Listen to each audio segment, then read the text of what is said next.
Imagine for a second that you are a scholar. You're sitting in your study, and you open up a sacred text. Oh, yeah. You know, a text that promises to reveal the ultimate truth of existence. So you are ready for some profound wisdom. For sure.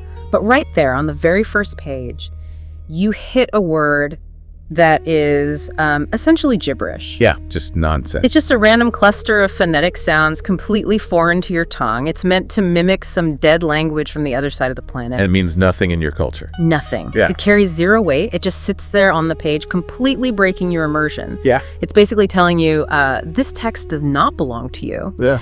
And that was the actual reality for Chinese readers approaching the Bible for decades. It really was. So welcome to the deep dive. Pull up a chair, because today we are bringing you into the mind of a legal genius who decided to fix that problem. And he did it by pulling off one of the most daring literary syntheses in history. Okay, let's unpack this. We have a monumental piece of scholarship to get through today. We do.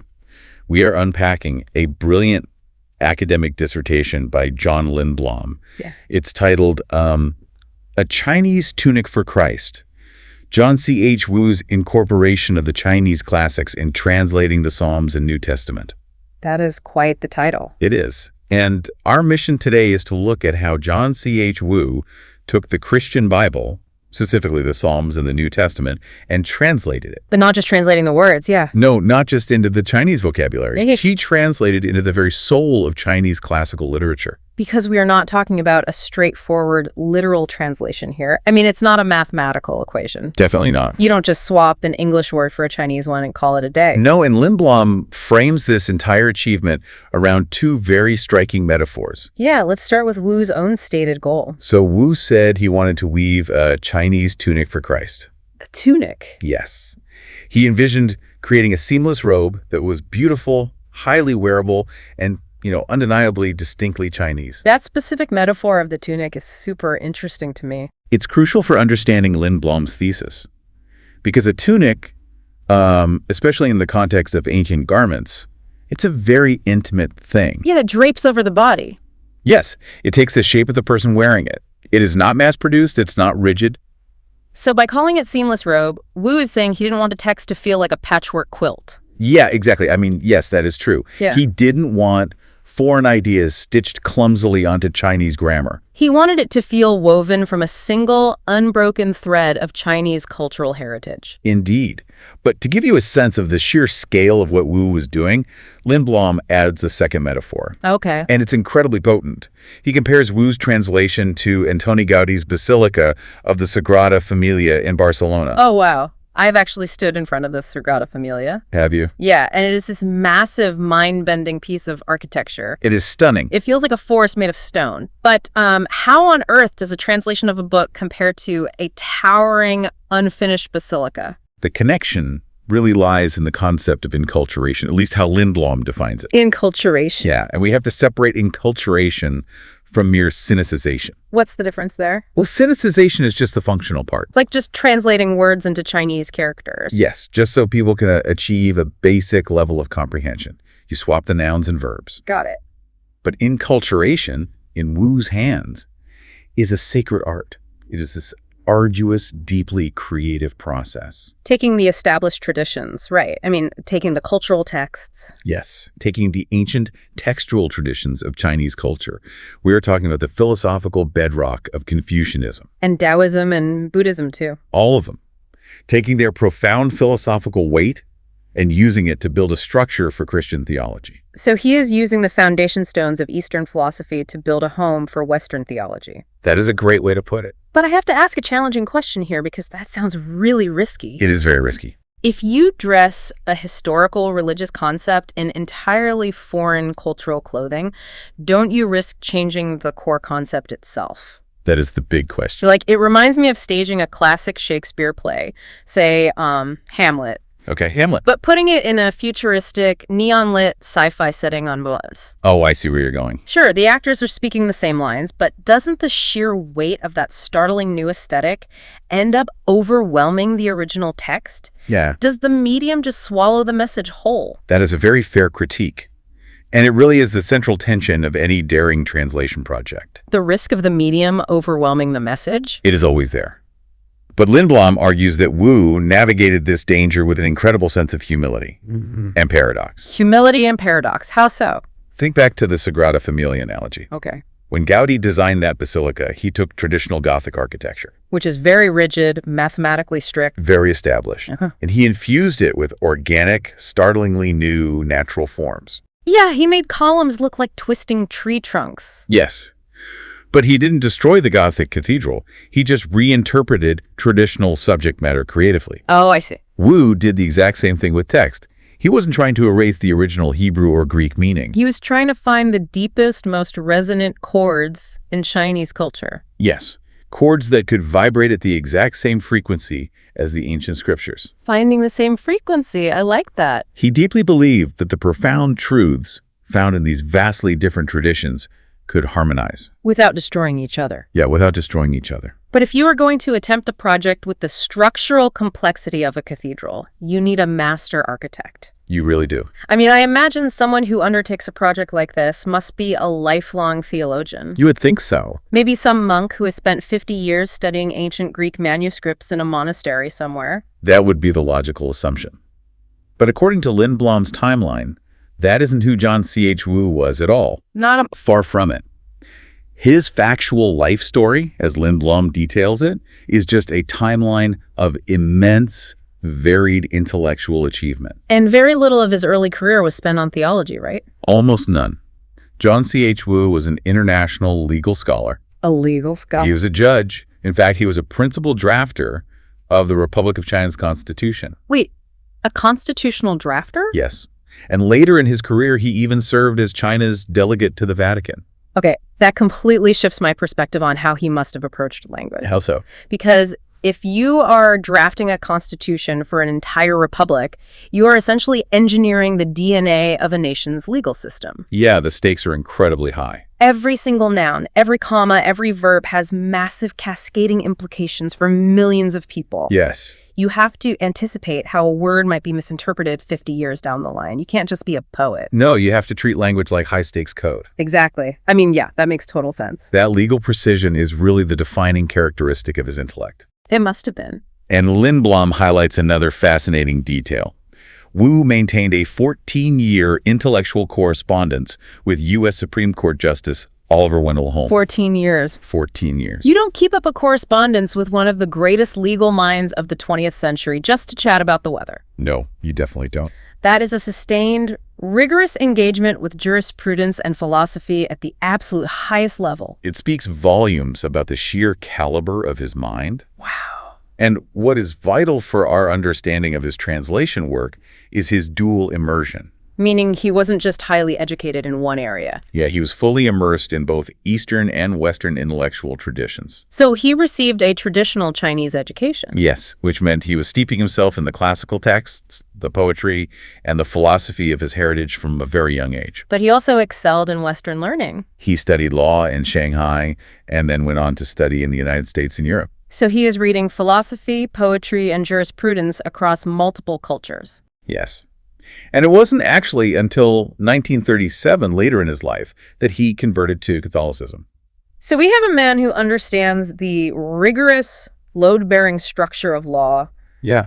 the diplomatic nuance of international relations, Yes. and the poetic depth of ancient Chinese philosophy. What's fascinating here is how Wu's legal mind, a mind specifically trained to find precise analogy, To construct structural order. yes, and to weigh the exact implications of a single phrase, how that specific mind applied itself to the translation of ancient scriptures. Because when a legal scholar looks at a text, they don't just read it for the emotional sentiment. No, they dissect its logic, they look for precedents, they examine its overarching architecture. So when Wu looked at the Psalms or the Gospel of John, he was using that same rigorous structural approach. But marrying it to a deep, lifelong love of classical poetry. So if you are a political leader trying to establish a new, culturally legitimate translation of a sacred text, you don't hire someone who plays fast and loose with words. I really don't. You hire the guy who wrote your Constitution. Yeah. Which makes perfect sense of the historical events Lindblom outlines next. Because this translation project wasn't just a hobby Wu started in his study on the weekends. No, it was a mandate from the top. Really? Lindblom details that in 1942 and 1943, the president of the Republic of China, Chiang Kai-shek, and his wife, Sun Meiling, personally commissioned Wu. Personally commissioned him to translate the Psalms. The Psalms, and then later the New Testament. Why did they commission him? They were deeply dissatisfied with the existing translations that were available at the time. The sources mentioned they considered the existing options to be bad text that lacked literary grace. Yeah, that is a brutal review from a head of state. Seriously. If the President of the Republic is stepping in to personally commission a new Bible, the existing ones must have been politically or culturally tone deaf. Well, they were definitely missing something. Were the previous translators just doing, like, literal word-for-word swaps that sounded clunky to the educated elite? To understand why they were so dissatisfied, we have to look at the linguistic choices made by those previous translators. Okay. Because they reflect a major cultural and linguistic divide in China. What divide?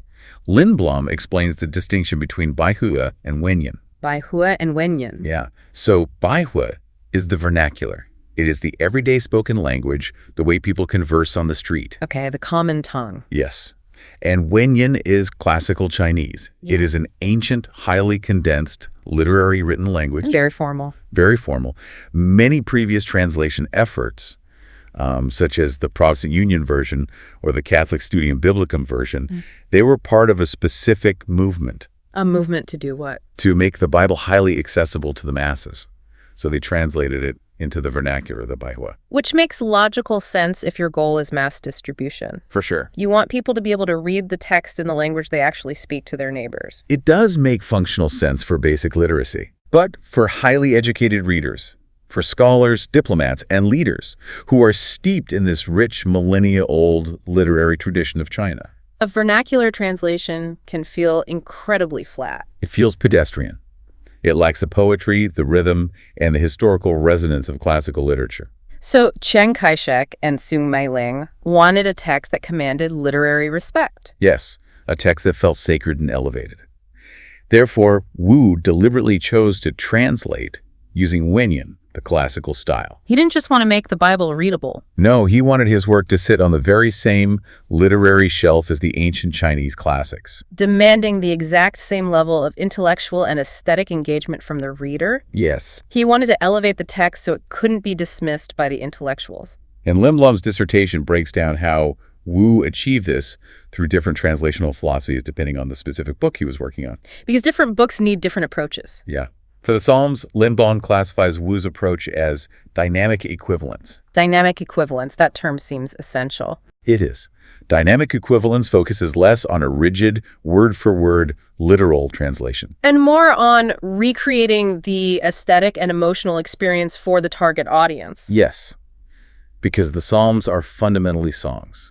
They are poetry. So for the Psalms, Wu acted almost as a literary paraphraser. Yeah, he wanted a Chinese reader to feel the same profound poetic resonance, the same emotional high and low that an ancient Hebrew reader would have felt. So he transformed Hebrew poetry into classical Chinese poetry. Maintaining the soul of the song rather than obsessing over the literal vocabulary. But for the New Testament, Lindblom notes that Wu shifted his strategy. He had to. He leaned much closer to formal correspondence. Meaning he stayed truer to the original syntax and the literal meaning. Yes, though he still heavily seasoned the text with classical idioms. Because the New Testament is a different kind of document. It contains historical narrative and complex theology, so it requires a different level of doctrinal precision. A legal mind like Wu's recognized that he couldn't just paraphrase the letters of Paul. No, he had to tighten his grip on the literal meaning. But he never abandoned his commitment to that high literary grace of Wenyan. Never.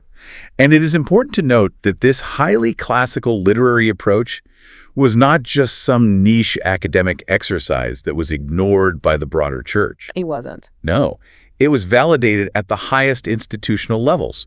Pope Pius XII himself read and praised Wu's translation. Really? The Pope weighed in. He did, calling it a sublime contribution. Here's where it gets really interesting.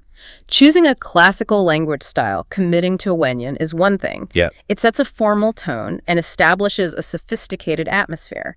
But making specific, daring theological vocabulary choices is entirely another battlefield. Oh, it is a minefield. You can write in a classic elevated style without actually borrowing the foundational sacred concepts of another philosophy. True. But Wu went much further. This brings us to the most famous and, frankly, the most debated choice in Wu's entire translation project. We are talking about the prologue of the Gospel of John. The famous opening lines, John chapter 1, verses 1 through 14. Yes.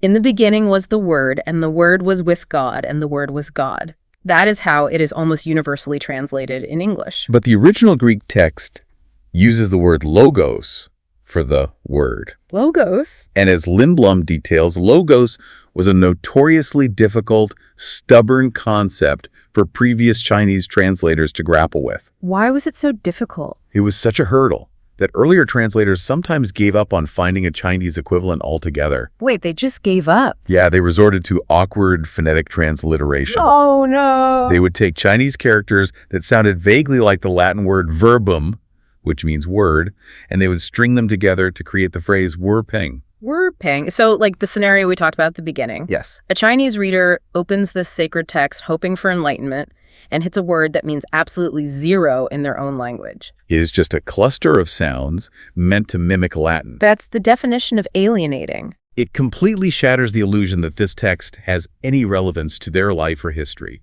It signals immediately to the reader, this is a foreign text imported by foreigners containing foreign concepts that do not belong to your world. Yeah, it tells them you have to step out of your culture to understand it. And Wu completely rejected that alienating approach. He did. Instead of using "wurpeng" or even a generic Chinese term for a spoken word or a speech, Wu translated the Greek logos as Dao. Dao.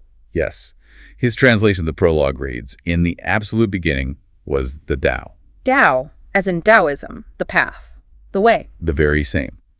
Lindblom traces the origin of this specific heavy usage of the word Tao straight to Laozi's Tao Te Ching. Which is the foundational text of Chinese philosophy. It is. And as a fascinating side note, Wu himself also translated the Tao Te Ching into English, so his understanding of this word was masterclass level. The philosophical weight of the Tao is almost impossible to overstate. Yeah. We are talking about the undefined, complete, mystical origin of the universe.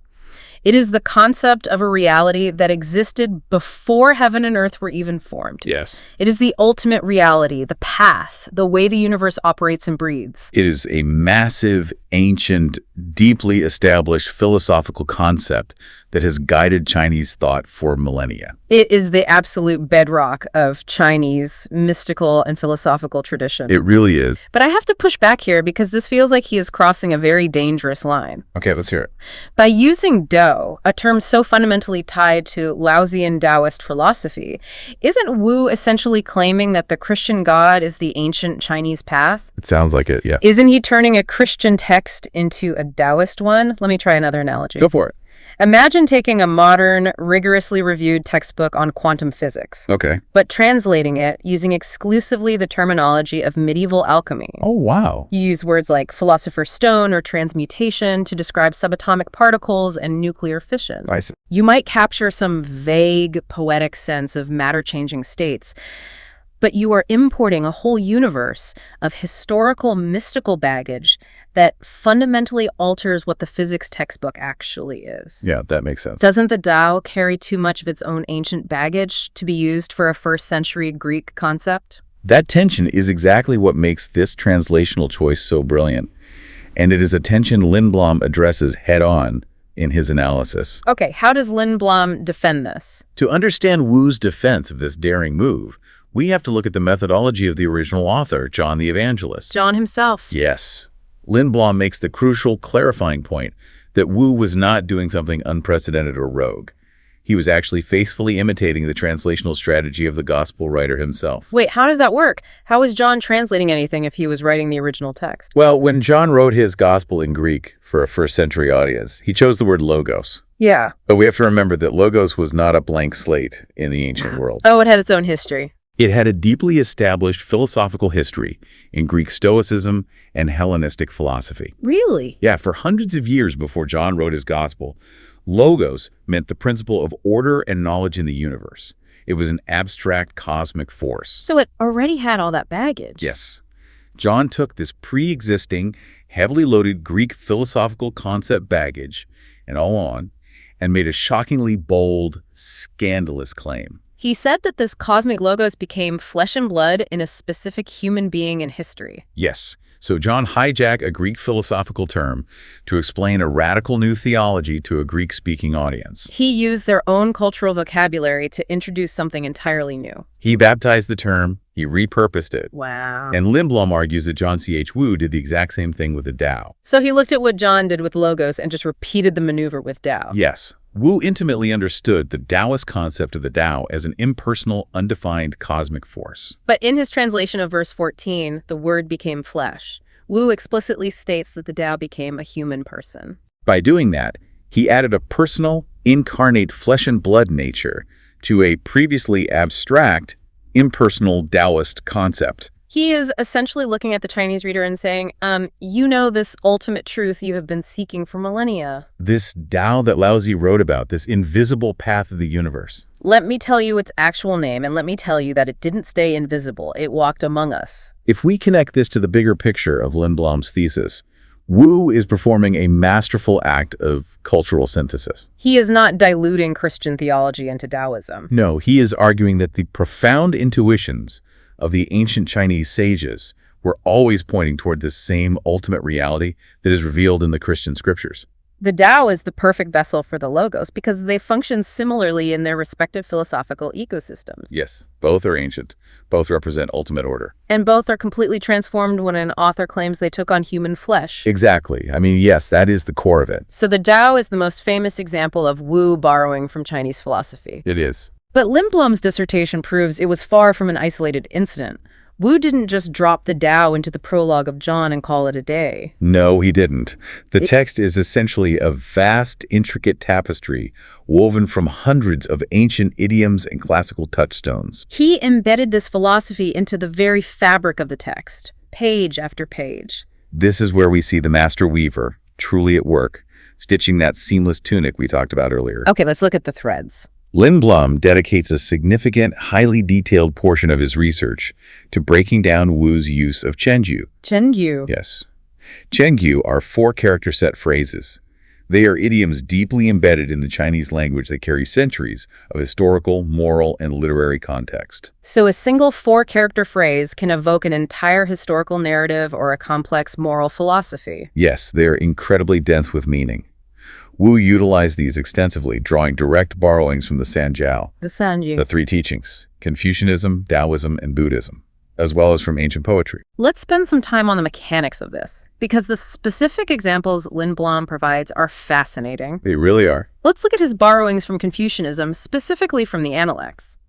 Wu uses the term junzi. Junzi, yes. Now, for a listener who isn't steeped in Confucianism, junzi is typically translated as the superior man or the gentleman. But it isn't about being wealthy or aristocratic. No, it describes a person of high moral accomplishment, the absolute ideal of self-cultivation, ethical rigor, and virtue in the Confucian context. Traditionally, when translating the Psalms, translators would use a generic functional word for the righteous or the just man to describe someone who follows God's laws. But in Psalm 1 and Psalm 92, verse 12, Wu deliberately inserts the term junzi. He doesn't just say a good person. By doing that, he is taking the Judeo-Christian concept of righteousness and linking it directly with the highest Confucian ethical ideals. He is telling a Chinese scholar that the person who meditates on the law of God is the ultimate junzi. Yes.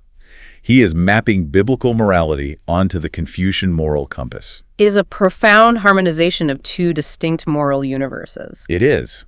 He is validating the Confucian pursuit of virtue while giving it a new theological anchor. That is brilliant. And he goes even further, making an incredibly daring choice with another famous phrase from the Analects. Which phrase? Gongxin suo yu. This translates roughly to follow the desire of one's heart. On the surface, in English, follow the desire of your heart sounds like a modern, breezy self-help slogan. It does. But in the Confucian context, it has a very specific, rigorous, almost impossible meaning, doesn't it? Yes, it is the exact opposite of a breezy self-help slogan. Yeah. It represents the ultimate culmination of a lifetime of grueling moral discipline. The lifetime. The phrase originally comes from a passage where Confucius is describing his own psychological and moral development over his lifespan. He says that at 15 he set his heart on learning, at 30 he stood firm, and so on. Yes. Finally, he says that at the age of 70, after a lifetime of strict self-cultivation, he had so perfectly aligned his inner will with the moral order of the universe. That he could simply follow the desires of his heart. Yes, Kongsensuyu. Because he knew he would naturally do the right thing without overstepping any moral boundaries. His desires were no longer selfish. They were perfectly virtuous. It symbolizes the absolute pinnacle of humanist achievement. It takes 70 years of flawless discipline to get there. And Wu takes this specific phrase, this ultimate symbol of human moral perfection achieved over a lifetime of discipline, and he applies it to Jesus. Lindblom points out that in John chapter 5, verse 21, the text describes how the Father raises the dead and gives them life. And the Son also gives life to whom he wills. Yes, when Wu translates to whom he wills, he uses Kongsensuyu to describe Jesus giving life. Wow. He is taking the highest, most revered state of the Confucian sage and applying it directly to the divine action of Christ. It is a breathtaking theological mechanism wrapped in just 4 characters. It really is. By using that phrase, Wu is telling the Chinese reader that Jesus possesses the perfect, unblemished alignment of will and virtue that Confucius strove for his entire life. But Jesus applies it to the power over life and death. Yes, and Wu doesn't limit himself to philosophical texts either. What else does he draw from? He draws from the vast, deep well of ancient literature, history, and poetry as well. Lindblom points out several specific historical and poetic phrases that Wu wove into the text. Give us an example. For instance, he uses the phrase zhanzhen zhanjingjing, which means trembling with fear. Yes, but it isn't just a generic description of being scared. He takes that phrase directly from the ancient Xujiang. The Book of Songs. Yes, which is one of the oldest and most revered collections of Chinese poetry. So when Wu needs to describe profound fear, reverence, or awe in the biblical text, he doesn't invent new phrasing. He uses the exact vocabulary of ancient Chinese poets. It grounds the emotion in a literary tradition the reader already reveres. Another powerful example Lindblom highlights is the phrase "ki xie," meaning whispering privately. Yeah, Wu uses this in John chapter 6, verse 41, to describe the crowds murmuring and grumbling against Jesus when he calls himself the bread of life. And then there is chusinji goolvi, which means to plot actively or to calculate with malicious intent. Where does that one come from? Lindblom notes he pulls this specific phrase from the Guliang Zhuan, which is a classic ancient commentary on the spring and autumn annals. So Wu is deliberately using the established language of ancient political intrigue and dynastic plotting to describe the calculating maneuvers of biblical adversaries. Yes. He also incorporates phrases popularized by later, highly influential scholars. For example? He uses the phrase guangming zhengda, meaning honest, just, and upright. Okay. This phrase was made famous by the great Neo-Confucian scholar Zhu Xi. And where does Wu use this? Wu takes this well-known Neo-Confucian descriptor and uses it in Luke chapter 8, verse 15. During the parable of the sower. Yes, he uses it to describe the good soil, the people who hear the word of God with an honest and good heart. It is like he is building a massive acoustic echoing chamber inside the Bible. That is a beautiful way to picture it. Because a highly educated Chinese reader encounters these phrases, and they don't just read the surface meaning of the narrative. No, they hear the echoes. They hear the rhythm of the Book of Songs, the moral weight of Confucius, the political tension of ancient historians, and the philosophy of Zhu Xi. All vibrating behind the words of the apostles. But it is not just about swapping vocabulary. Lindblom makes a fascinating observation regarding how Wu structures the very dialogue of Jesus. Yes, he talks about Wu's use of authoritative speech. This is a subtle but incredibly powerful structural mechanism. It is. When Jesus speaks in the Gospels, Wu often translates his dialogue into highly formal, rhythmic, 4-character poetic phrases.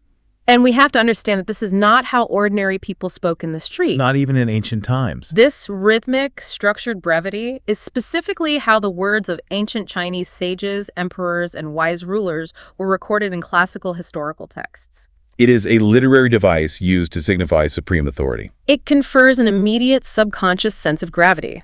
The rhythm itself tells the reader's brain, listen closely, a sage is speaking. This is not ordinary conversation. Lindblom gives a beautiful example of this from John chapter 21, verse 6. This is the scene where the disciples have been fishing all night and caught absolutely nothing. Yes. Jesus is standing on the shore, and he tells Peter to cast his net on the right side of the boat. In a standard modern translation, it is just a practical, straightforward instruction. Throw the net over there. But Wu translates it into these rhythmic, poetic, 4-character lines. How does it sound in Wu's version? In Wu's translation, the instruction becomes, Bowangzu dang yu suhuo. Cast the net to the right of the boat, and you will have a catch. It sounds like an ancient proverb. It sounds like a piece of timeless condensed wisdom being handed down from a mountaintop. It creates a sense of majesty and solemnity that ordinary prose simply cannot achieve. It mirrors the exact cadence of Chinese wisdom literature. So Wu is leveraging the entire auditory and structural tradition of Chinese classical authority and granting that profound authority to the spoken words of Christ. Yes, he is. So what does this all mean for the legacy of the text? We have seen how he used the massive philosophical weight of the Tao. How he wove in highly specific chenju from Confucianism, ancient poetry, and dynastic history. And how he restructured the very dialogue of Jesus to sound like the ancient sages. By layering these specific, profound cultural touchstones into the text, Wu achieved something far beyond a literal word-for-word translation. He essentially built a brand new cultural artifact. Which brings us to Lindblom's final conclusion, where he evaluates the ultimate impact and the true nature of this monumental work. The question arises, was this Chinese tunic tailored for the masses, for the everyday reader in the pews, or was it tailored for the emperor? For the literary elite who drafted constitutions and debated philosophy.